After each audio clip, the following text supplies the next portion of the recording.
রাত পোহালে নোয়াখালীর সুবর্ণচর উপজেলা পরিষদ নির্বাচন। নবীন প্রবীণ এ হাড্ডাহাড্ডির লড়াইয়ে অপ্রীতিকর ঘটনা ও সহিংসতার আশঙ্কা করছেন ভোটাররা। এদিকে প্রার্থীরা বিভিন্ন অভিযোগ তুলে দোষ দিচ্ছেন একে অপরকে, পাশাপাশি দিচ্ছেন উন্নয়নের প্রতিশ্রুতি। যে কোনো অনাকাঙ্ক্ষিত ঘটনা এড়াতে এবং অবাধ সুষ্ঠু নির্বাচন করতে সব প্রস্তুতি নেওয়া হয়েছে বলে জানান জেলা নির্বাচন কর্মকর্তা। নোয়াখালী থেকে আবু রায়হান সরকারের তথ্যচিত্রে ডেস্ক রিপোর্ট। রাত পোহালে নোয়াখালী সুবর্ণচর উপজেলায় শুরু হবে ভোট গ্রহণ। তবে প্রতিদ্বন্দ্বী প্রার্থী না থাকায় বিনা প্রতিদ্বন্দ্বিতায় নির্বাচিত হয়েছেন হাতিয়া উপজেলা পরিষদের প্রার্থীরা। এদিকে সুবর্ণচর উপজেলা পরিষদ নির্বাচনে ৮ ইউনিয়নে চেয়ারম্যান পদে লড়ছেন ২ জন প্রার্থী। পুরুষ ভাইস চেয়ারম্যান পদে ৪ জন, নারী ভাইস চেয়ারম্যান পদে ৪ জন প্রতিদ্বন্দ্বিতা করছেন। তবে প্রার্থীদের নিয়ে এখনও চলছে আলোচনা সমালোচনা। ২ হ্যাভিয়েট প্রার্থী নোয়াখালী জেলা আওয়ামী লীগের সভাপতি খায়রুল আনম চৌধুরী সেলিম ও নোয়াখালী ৪ আসনের এমপি একরামুল করিম চৌধুরীর ছেলে আতাহার হোসেন শাবাব চৌধুরীর মধ্যে হাড্ডাহাড্ডি লড়াইয়ের কথা বলছে ভোটাররা।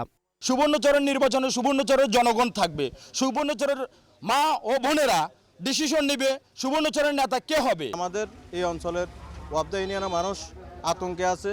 ভোটের নিরাপত্তা, কেন্দ্র নিরাপত্তার জন্য সবসময় আমাদেরকে বলতেছে যদি 2টা নিরাপত্তা দিতে পারেন আমরা সুষ্ঠু ভোট এবং ভোট দিতে আসবো, আমরা আসবো না। আমরা চাই অবাধ, সুষ্ঠু এবং শান্তিপূর্ণ নির্বাচন। সুষ্ঠু সুন্দর পরিবেশে নির্বাচনটা হোক, আমরা নির্বাচন কমিশনের কাছে এটাই প্রত্যাশী। অবাধ ও সুষ্ঠু নির্বাচন হবে কিনা এমন শঙ্কা আর পাল্টাপাল্টি অভিযোগ করে প্রশাসনের হস্তক্ষেপ চান প্রার্থীরা। যাতে কোনো গণ্ডগোল না হয়, সুষ্ঠুভাবে ভোট হয়, ভোট কেন্দ্রে যাতে মানুষ যাইতে পারে সেই ব্যবস্থা আমরা করার জন্য প্রশাসনকেও অনুরোধ করেছি, আবেদন করেছি, আমাদের উপরের লেভেলও আমরা বলেছি। অনেকে অনেক রকমের বক্তব্য দিচ্ছে।